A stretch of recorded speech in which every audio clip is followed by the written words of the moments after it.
black. And further to the left here, and that's no political indicator, to be clear, John Jovanovic, President and Chairman of the United States Export-Import Bank, for a discussion on the future of U.S. economic statecraft. We've got a lot to cover today, so I thought I'd dispense with a longer introduction and dive right in with a question for both of you. Really, the world has changed enormously in the years since each of your organizations were founded. I think that's 90 years ago plus for Export-Import Bank, and over 50 years ago for DFC's predecessor, OPIC, right? Given the unique missions and authorities of each of your agencies, as well as the evolving geoeconomic landscape that we see ourselves in today, how do you view the role of the organizations you lead in the context of the United States' sort of broader international objectives? And maybe, John, I'll start with you. Yeah, so it's actually a great question that leads into why it's always so inspiring to come into this building. And what Mike and team and the Milken Institute has built there is tremendous. So thank you for having me. The fundamental objective, and I think the challenge and opportunity of our generation, is to not just revitalize, but reindustrialize America's economy.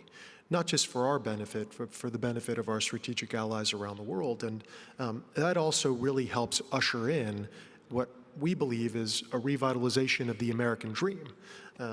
So EXIM, founded 92 years ago, to address a roughly similar set of challenges, right? And so with our strategic priorities, thanks to the president's leadership and very, very much his clarity, we've tried to do our best to reawaken muscle memory in a 92-year-old organization, which has done so much for the United States and the world writ large. And we've broadly organized it around 4 strategic priorities, right?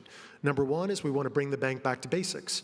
And that's, President Roosevelt started the bank 92 years ago to ensure that companies manufacturing in America can win all over the world, and that would translate into more well-paying jobs here at home, hence the American dream linkage, right? Number 2, energy dominance. What does that mean to us? Well, it means how do we help get American energy molecules and technologies to reach every corner of the globe? These are, as Ben will talk about, I'm sure, these are the economic ties that bind, right? There's no more critical, more foundational decision that a country or a company makes than their energy sources long term. And we want that partnership to be built with the United States. Number 3, supply chain security. I know we'll talk a lot about that today. We are very fortunate to have at our disposal a lot of domestic economic tools, which I'm sure the investors and finance folks in the room will want to hear about. And again, we've become over-reliant on markets that aren't free, fair, functioning anymore, and that's not anybody else's fault but our own. And so this is a great example where by helping ourselves and by reindustrializing America, we're actually able to be a better, stronger, more reliable partner to our allies. And finally, last but not least, how do we help American companies win in the industries of the future? Both Ben and I and our organizations are a part of the President's Global AI Export Plan, led by our friend Michael Kratsios at the White House. This is mission critical, which will sort of shape the trajectory of the rest of the 21st century and beyond. But it's not just that. It's dual-use technologies. It's advanced mobility. It's how do we ensure that we can harness the power of AI to better iterate, to better innovate, and also to boost productivity for the American economy and have that benefit our partners. So that's how we view this set of challenges, Matthew, but we think it's a once-in-a-generation opportunity to address them. Thank you for that. Ben, how do you view sort of DFC's role in terms of the U.S.'s broader international objectives today? So I think a really important thing that John was saying, and it's 2 words that come up again and again, which are return and renewal, learning from the past, which in terms of a historical trajectory for the United States is really what we want to focus on economic statecraft. We are very lucky to be in the administration of President Trump, who is certainly the most financially adept president of the last 100 years, if not further back.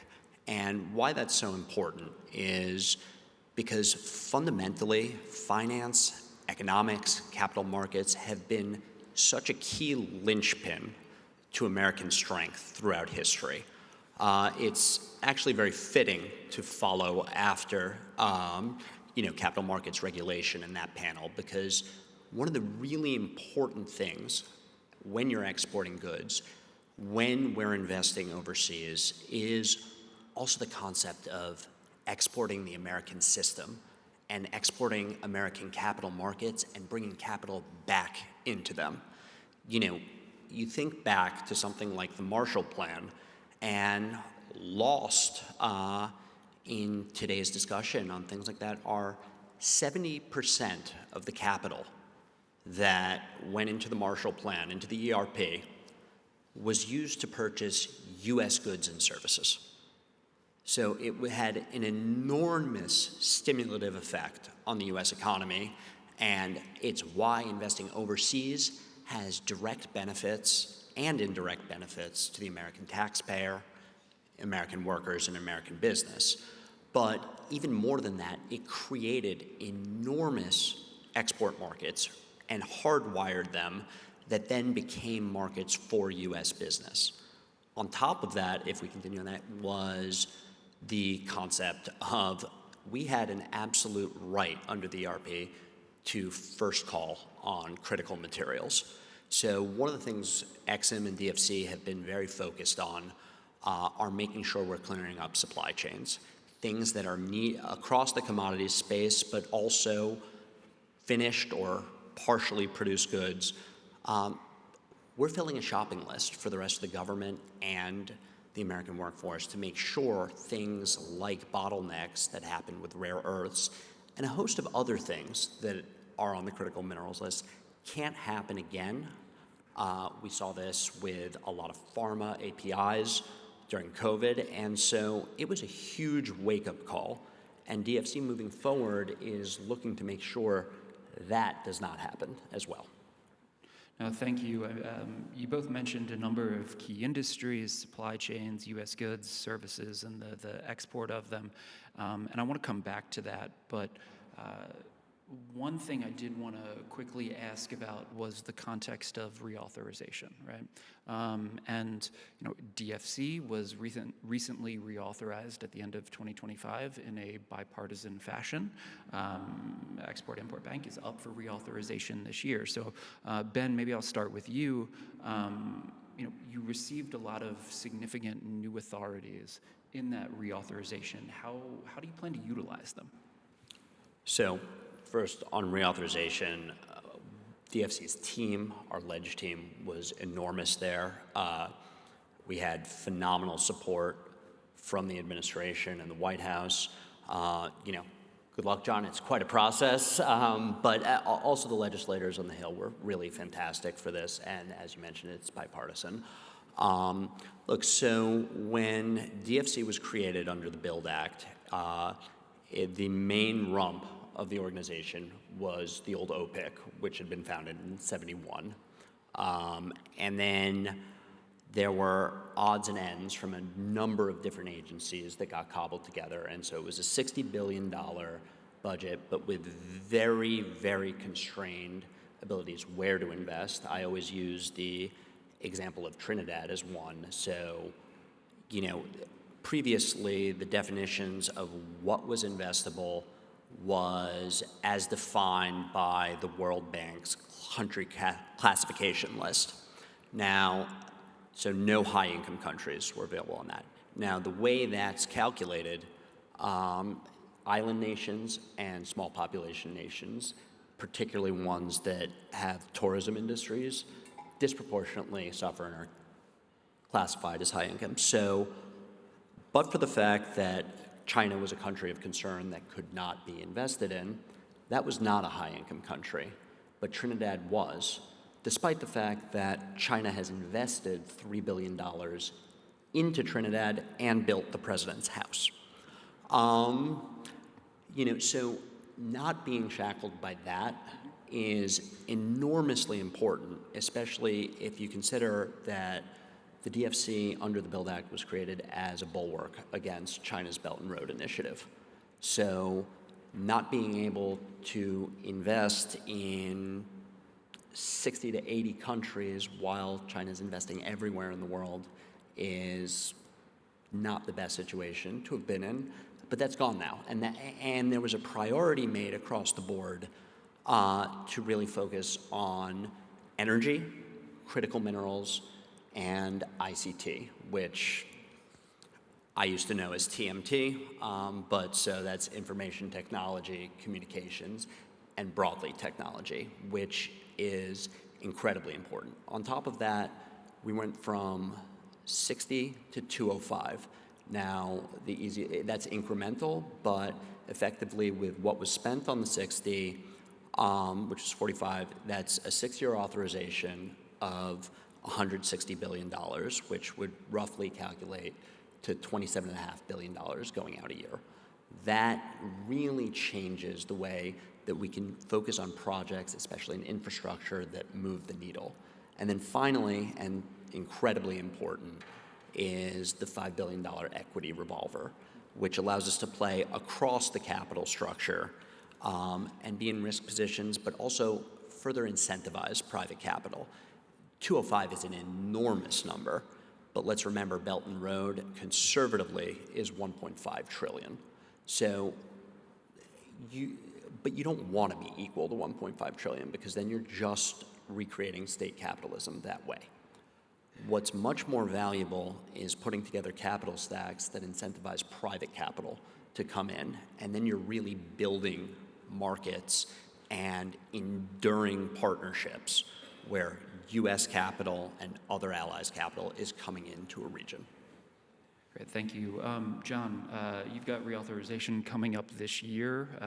What are your, and the administration more broadly, priorities for that? Well, Ben, you know we're getting old when we're getting nostalgic about acronyms we grew up with. So, Banking.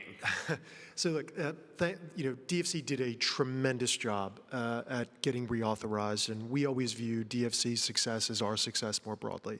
And they paved the path, and we're knocking on a wide open door, we believe, on Capitol Hill writ large for all of these national economic security issues.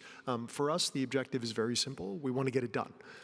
We want to get it done in a way that doesn't put at risk or delay $71+ billion worth of activity in our pipeline today across those 4 strategic priorities. And so we feel very good about the conversations that we've had and the process that is kicking off. And so we encourage everybody, though, who has a stake in any of this national economic security agenda to not be shy and to speak to lawmakers and to be a stakeholder in getting this done so that, we can continue to deliver this, not just for, industry writ large, but for the American worker. To follow up on that question, John, you mentioned supply chains and key industries earlier. As you said, and Ben, you mentioned this as well, post-COVID, there's been an increasing realization of the vulnerability of supply chains across regions. It's not exclusive to the United States, but most certainly there's been rising understanding of our vulnerabilities here in this country. What are you doing to strengthen the resilience of supply chains in key sectors? Are there some examples that you can share with the audience here? Yeah, so I know everybody wants to talk about Project Vault. We'll talk about that in a second. But, people forget that oftentimes, what does a supply chain mean, right? A supply chain is a number of companies of various size, large and small, coming together to effectuate an outcome, produce a product, or deliver a service, right? 90% of what EXIM does day to day in terms of our activity is in service of SMEs, right? Small, medium-sized companies in America. Turns out 95% of companies in America are small and medium-sized, and so we're very fortunate in that we have what we call the Office of Small Business. It's a misnomer, right? Because again, we're in service of these SMEs, and the best thing is when we meet with a company that started off as a small business and now has graduated up to our kind of larger products and board-approved finance. But it's very simple. We want to ensure that we offer opportunity for the redevelopment, for the build-out, especially via our domestic tools, of all of those companies. So it's not just the largest household names that you're hearing. It's a lot of these SMEs which play a critical role in delivering on that supply chain security that you mentioned a moment ago. And look, obviously everybody wants to talk about, the big Project Vault initiative. This is something, going back to Ben's comment a moment ago, we have to continue to lean in to what makes America's financial and economic system great, right? So for us to try to copy what others are doing is fraud, right? And look, I'll confess, right? When we were all tasked with trying to figure out how do you build the first strategic critical minerals reserve, the first thing our team and I did was we said, gosh, it would be great if we could just find a really good model to copy, right? Seems efficient, right? So we scoured the globe looking for what models were out there. And the challenge we found, and this really comes back to Ben's foundational point a moment ago, is that none of those systems, none of those frameworks, none of those ideas put America's best foot forward. And so, what we did was we created a demand-driven, decentralized, public-private partnership, right, where we wanted to make sure that by trying to solve this big challenge of how do we make sure that companies, large and small, have the critical raw materials available when they need it most, how do we not invite additional problems in as we try to solve that one issue? And so we didn't want to create significant market disruption. We didn't want to incentivize a bunch of free riders, right? We wanted to crowd in, I know this is something of interest to the audience, we wanted to crowd in as much institutional private sector capital as we could. And we didn't want to sit in a room like this and make decisions for what the market needed. We wanted the market to tell us what it needed via clear demand signals. And so I think this is the sort of innovative thinking that the close collaboration that not just Ben and I have as longtime friends, but that we're trying to build connective tissue across all of our organizations to ensure that we can continue to deliver, future-proof solutions. Picking up on that theme around private sector engagement and capital mobilization, Ben, maybe are there some examples in key industries? I'm thinking, maybe continuing with the theme of critical minerals, but mining, others, infrastructure, transportation. Are there other sort of deals or tools that you have in the toolkit, so to speak, that our audience should be aware of here and that you're using to further advance both the strategic objectives of the United States, but also in doing so, mobilizing private capital? Absolutely. And I think this weaves together quite a few different areas. So, take critical minerals as an example here. In a lot of countries where maybe that's an objective to secure critical minerals that we need, one of the things you immediately face is mining's a very power-intensive industry. So you may have, early on pre-feasibility study readings that there are minerals there, but you have to build roads to get there. You need to make not just power plants, but also put your power distribution in place. And as you do that, that's also an opportunity in the country for our allies, because if you're creating a power distribution grid that is going for a mine, at the same time, you can also increase civilian and citizen access to power. So that plays a part in certain regions, most certainly. But I think going back to the concept of securing the minerals goes back to a really important point. And, whereas free market a system as exists, with the exception of the old Hong Kong maybe in the 60s, but what the country was built on was also an understanding of Adam Smith and the invisible hand. And there's an enormous exception he has, a carve-out for things that are in the interest of the defense of the nation, in which the invisible hand doesn't always play a part. Because as a nation, we need to secure a host of different things which are simply important strategically to have no matter what, even if duplicative, so that we can't be blocked out from them. And so when if we're effectively acting as the nation's shopper, in a sense, look, if you have to renovate your kitchen, you're going to go to Home Depot. You're going to get a whole host of things on a list. And if we need to reinvigorate manufacturing, industrialization, there is a whole host of different critical materials that need to be secured.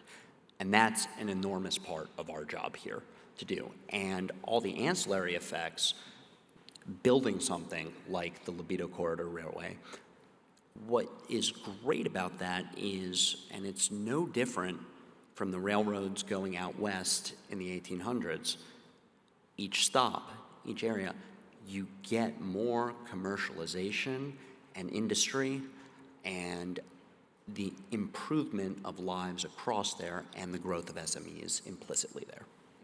And I think bringing the point around SMEs is a great one, bringing it back to the theme of the conference here around advancing economic mobility. We at the Milken Institute have long believed and continue to conduct research and advance goals, public policy and otherwise, around building up SMEs, both here in the United States and abroad, as a means to ensuring and advancing economic mobility and the broader sort of geoeconomic stability that comes with that, which is vitally important. I think two quick questions. One, we've hit on critical minerals, ICT, you mentioned, Ben, APIs, pharmaceuticals. Are there other industries that are emerging now as strategically important that we should think about? And I'll combine that with a question as well in the interest of time here. And maybe this is for you first, John. Are there examples of coordination between your two organizations in key industries that maybe provide an example for the broader sort of U.S. government or private sector of a framework that we should come back to in the future to achieve some of the objectives we're talking about here today? All right, a lot of questions, so I'll try to go through them quickly. Let me start with your last one first. So much room for cooperation that we joke in our building that we're sometimes their best salesmen for DFC, right? Because we triage a lot of opportunities and we're very cognizant of what fits in our box, what doesn't. And so we are consistently pointing people towards whether it's DFC, Ben and his team, whether it's the Office of Strategic Capital at the Department of War, whether it's our colleagues at Department of Commerce and some of their pockets of capital, Department of Energy, you name it, right? So we're very good about that. But I want to come back to your point, and this is very relevant for the American dream and what Mike and you all are really pushing here is how do we ensure that capital can flow to communities across the country where wealth creation, where the American dream is really in need of being fortified. And it's something that we're very excited about collaborating with, the SBA and finding ways to dovetail our approach. So more to come on that, so that we can actually help capital flow to more community lenders across the country, across all 50 states, right? These are the things that you're right, form that foundational backbone of American economic strength and resilience. But, coming back for a moment to the question you asked Ben, which I think will be highly relevant for this room, is one of the tools that is most overlooked that EXIM has is we have a broad toolkit to put to work domestically. And so I don't think Ben and I have ever lived through anything like this in our careers where we are being inundated all day, every day with governments, investment funds, companies from all around the world wanting to do business with the United States. And in our case, it's a lot of wanting to invest, build, refine, manufacture for the first time in America. Sometimes it's actually startups in America wanting to make that leap towards institutionalizing their operations in the United States. So we have the Make More in America initiative, which looks to help catalyze capital formation to build out new capacity here in the United States. We also have the Supply Chain Resiliency Initiative, which we work very closely with DFC, where we're actually able to invest in projects abroad pari passu to the amount of feedstock or product that's coming into the United States for domestic uses. So the opportunities are endless. One thing that isn't working in our favor is time is ticking, right? And so I know Ben and I in our organizations have a tremendous amount of urgency that we instill all day, every day, and wanting to accomplish as much as we can as quickly as we can. In the interest of time here, and I'm looking at the clock, Ben, maybe a question for you, but really to both of you as we kind of close out the conversation here. We've touched on a lot of wide-ranging topics, industries, the importance, vital, I would say, role that both of your organizations play in terms of, again, achieving economic mobility, creating opportunities both here and abroad, and also fulfilling sort of broader strategic objectives around economic security globally. How do you see sort of U.S. leadership and economic statecraft evolving in the decade ahead? What does success look like for you? So it's a terrific question. I just want to piggyback quickly from the last one off what John was saying, because two industries I do want to highlight as enormous focuses. One, financial services, especially across the globe, and that goes back to the concept of making sure American rails and the American financial system across financial services is used.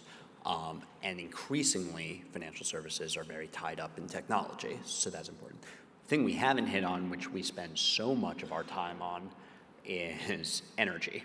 And so across the board, from the export of LNG, which EXIM is doing a phenomenal job on, to creating export terminals for it, and a host of other energy components, just not to sleep on that. The other thing, and this will bridge to the final question you asked, is, look, one of DFC's most powerful tools is our political risk insurance tool.